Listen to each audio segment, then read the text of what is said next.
You're listening to the Quint's podcast.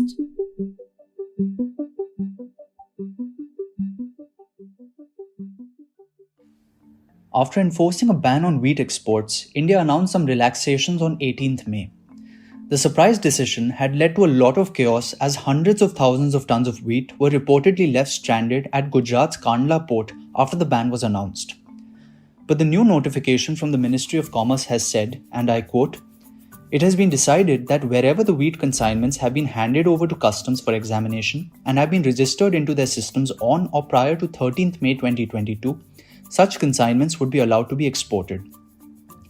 Explaining its rationale behind prohibiting the export of wheat, the central government had said that it was committed to providing for the food security of India as well as other vulnerable countries that had been adversely affected by sudden disruptions in the global market for wheat.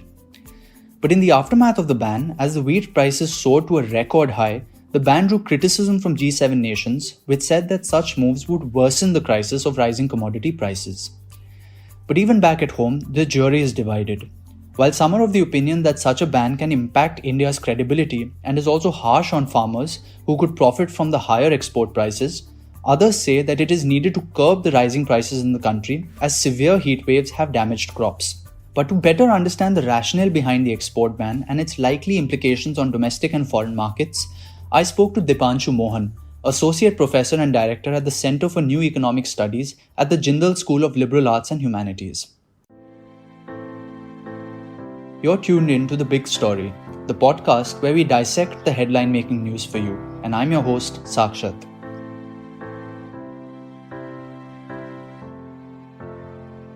So first, let me tell you a little more about the backdrop of why India took this decision. The move comes after the country recorded a huge crop loss in the aftermath of a severe heatwave in March. On the international front, the decision was taken amid the war in Ukraine, which had triggered a drop in the supply of wheat, among other commodities from the Black Sea, thus creating a global food crisis. As a result of the steep rise in global prices, several farmers were selling their produce to traders instead of the government. This might have worried the government with regard to buffer stocks of almost 20 million tons, which were depleted amid the COVID-19 pandemic, required for handouts to millions of poverty-stricken people and to ensure that a famine does not occur. But the ban drew a big reaction. Although India is the second largest producer of wheat in the world, just behind China, in the wake of the Russia-Ukraine war, the demand for wheat has increased. Several countries were looking to New Delhi to enhance its exports in order to help tiddy over the crisis. However, India's wheat production is expected to be lower than its estimates. As per reports, India's wheat production was around 109.59 million tons in the 2020-21 crop year, from July to June. But the government has revised its estimates for the current crop year from the earlier projection of 111.32 million tons to 105 million tons due to the onset of early summer. As has been reported, the government's decision came as a disappointment for many, who termed the move as being protectionist. But let's now move to our guest, Dipanshu Mohan, who will talk about the rationale behind the government's decision to prohibit wheat exports and how it is likely to impact domestic and foreign markets. Welcome, Dipanshu Mohan, to this episode of the Big Story podcast. Thank you, Sakshit, for having me here. Right. So, the decision to prohibit wheat exports has come at a time when India's consumer price inflation has hit an 8-year high of almost 7.8% in April. Retail food inflation, on the other hand, has surged even higher to reach almost 8.4%. How do you think the government's decision to prohibit wheat exports at this time will impact inflation further? Uh, I think to understand why inflation is a concern, banning wheat exports may not have a direct impact in reducing the rise in surging prices. Wheat is not the only part of the food inflation basket which is going up in terms of higher prices, from fuel to almost every other essential commodity that consumers purchase or consume. We're seeing a price rise. The point on wheat ban, as I'd recently written and argued, is reflective of two things. One, if the government was really bothered about inflation, it could have gradually filtered wheat exports rather than resorting to a knee-jerk ban. this could have taken, the form of imposing a minimum export price, so not exporting a quantum of wheat unless and until there is a particular price that another country is willing to pay. So a lot of our wheat exports were going to, let's say, Bangladesh. So if Bangladesh was promising a higher export price, we should have curtailed and limited our exports that way or imposed a tariff. You don't ban a commodity which is an essential sort of consumption commodity for other countries as well, because your credibility as an exporter gets hurt. The other point which is important to mention here for your listeners is government procurement of wheat had also fallen mainly because farmers were getting higher prices selling into private traders and exporters. So there was that concern that the more farmers get a better price from private traders and exporters, they might not sell a quantum of supply of wheat to the government, which meant that there was pressure on the government to increase its minimum support price, which is the MSP. Now, if you what one would have anticipated in the prices of a particular good goes up is that the government should automatically increase or adjust its MSP and offer a higher, let's say, rupees 200 or 250 bonus over the MSP to farmers. They didn't do that. So it is actually quite bizarre from purely basic sense of economic rationale on why you would impose such a strong ad hoc protectionist measure as against resorting to other ways and means that were possible. Right. So that brings me to my next question, which is that opposition parties in the country have condemned the government's move as being anti-farmer. Now, according to you, what are the various ways in which farmers may be affected by the wheat ban? So I mean, the point on how farmers would be affected is very simple. If I am an entrepreneur producing a commodity for which I was getting a better price because there was a seasonal peak in demand, I would be waiting for that period because it allows me to maximize my revenue, or in other words, uh, get a better price for the product that I have or I've invested in putting so much of resources to produce, and getting a better return is in the interest of every entrepreneur. What the government's move has done is it's almost inhibited or restricted the farmer's ability to get that better price. Now, which is quite difficult to understand. Why? Because there was an entire year of time when the whole debate around the new farm laws was being pitched at every sort of news corner, and the government rhetoric was we are doing everything possible for the interest of farmers to get them, quote unquote, a better price, get them wider market access, allow them the freedom to sell whatever they want at whatever price anywhere in the country or outside. So then what happened? This was the time when those producing wheat had their moment. They were getting a better price for their product. There wasn't any amount of coding or any kind of restrictions or something what you can consider as deemed quote unquote illegal that was happening. So it is the ban on exports is an implicit tax on farmers by not allowing them to get a better price which they would otherwise have had. What it also does is, I mean, the ban also reflects a very deep-rooted consumer bias in India's trade policy. It is this consumer bias which you would see is indirectly becoming or has become anti-farmer. When farmers getting a price for wheat in the open market that is 10% higher than the minimum support price, why is the government not letting them take the benefit of improved market conditions? I mean, if the government's interest is to augment or increase or double farmers' income, this is the way you actually increase their incomes by allowing them to get a better price. Um, just for your listeners, we are always willing to pay that extra, few rupees as an urban consumer for the coffee we are getting at Starbucks or what the coffee we are getting at Costa Coffee or just any regular coffee chain. But for wheat or onion and tomatoes, then where farmers really get the beating in terms of not having a better price distribution margin, why is there so much of hue and cry which is created in trying to restrict their ability to get that better price or get that better profit margin. So there is I mean the move signals the hypocrisy of unparalleled magnitude of the current ruling dispensation. More importantly, what is worrying is its policy outlook for India's farmers is not based, again, it's not learned its lessons from the farm laws of providing a consensus-based deliberative model of undertaking a policy. There is clear evidence that the government's aim to economically liberate farmers wasn't so much about allowing them greater market access or better prices. It was more about thinking of consequentially independent approaches of getting things done in an ad hoc centralized manner. Right. So, speaking on the international front now, the G7 countries have slammed India's move, saying that it would worsen the global food crisis. However, even though India is the world's second largest producer of wheat, it was never a big exporter, owing to large domestic food needs as well as massive government subsidies on prices. What do you think is the G7's rationale behind the criticism, and how will India's move impact global markets?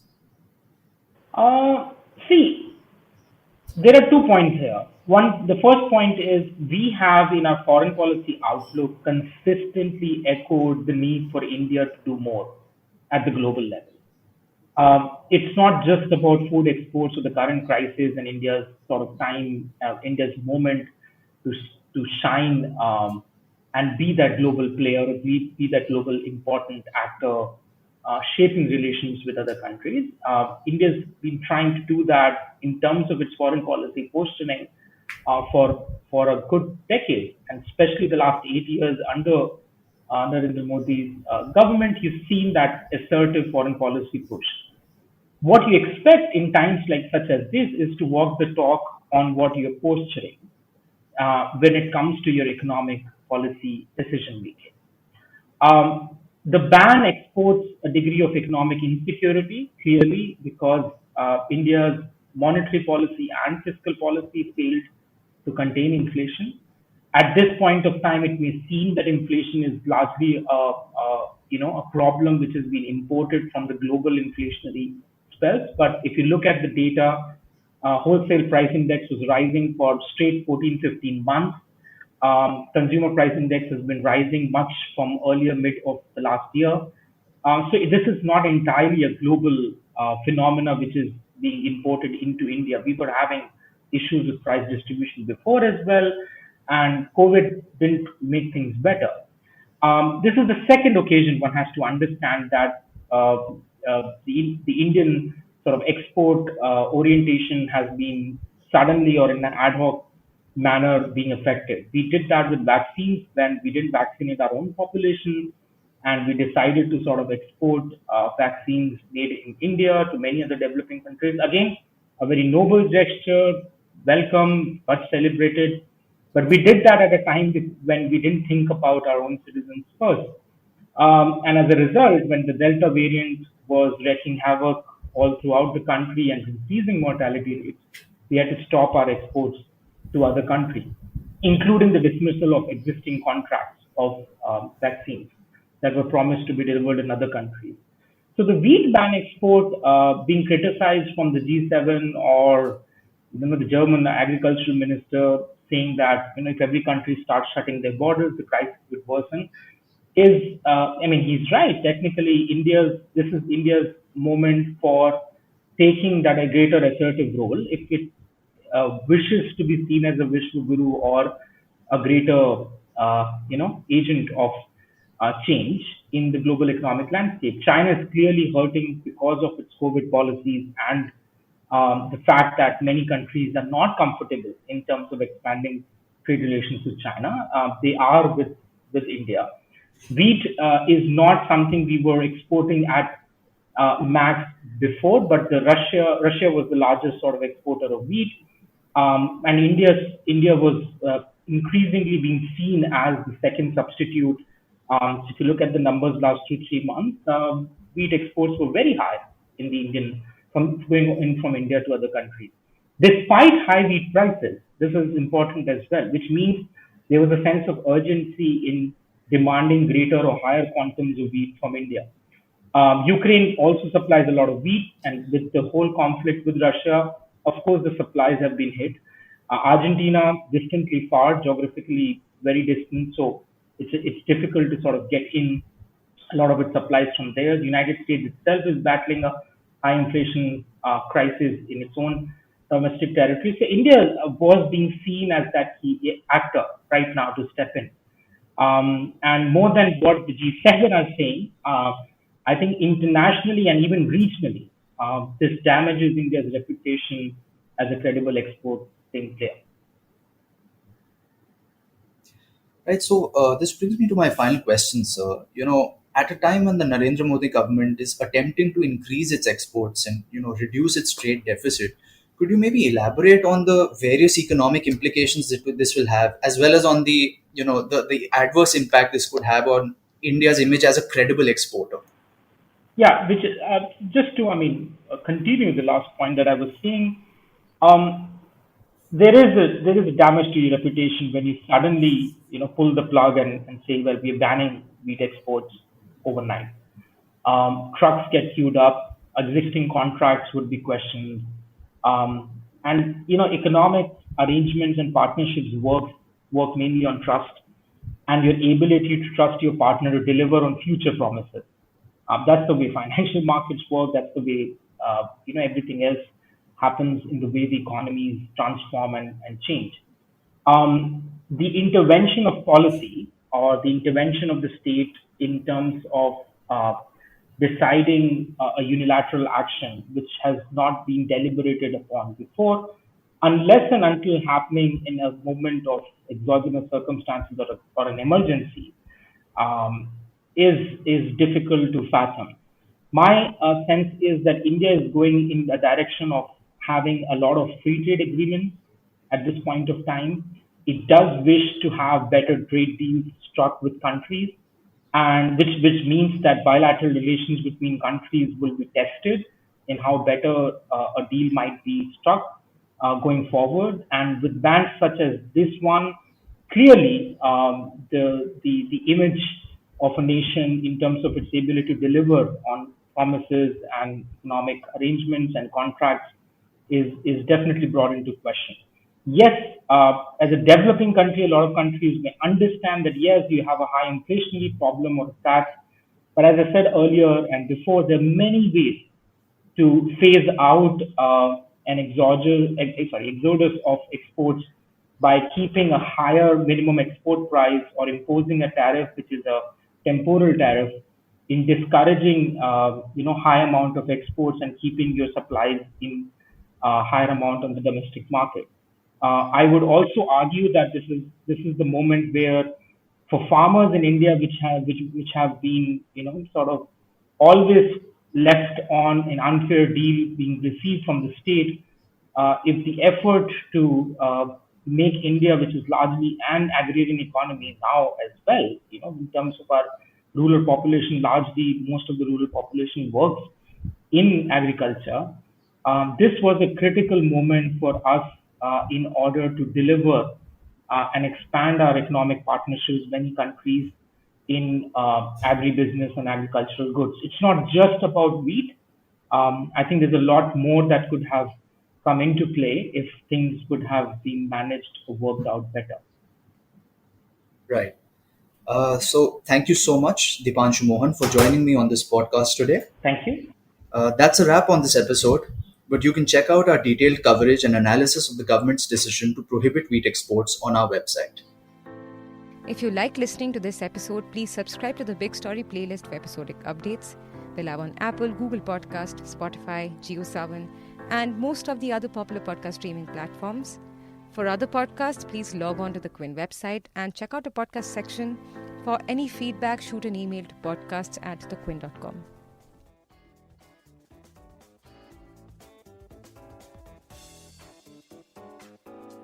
Thanks for listening.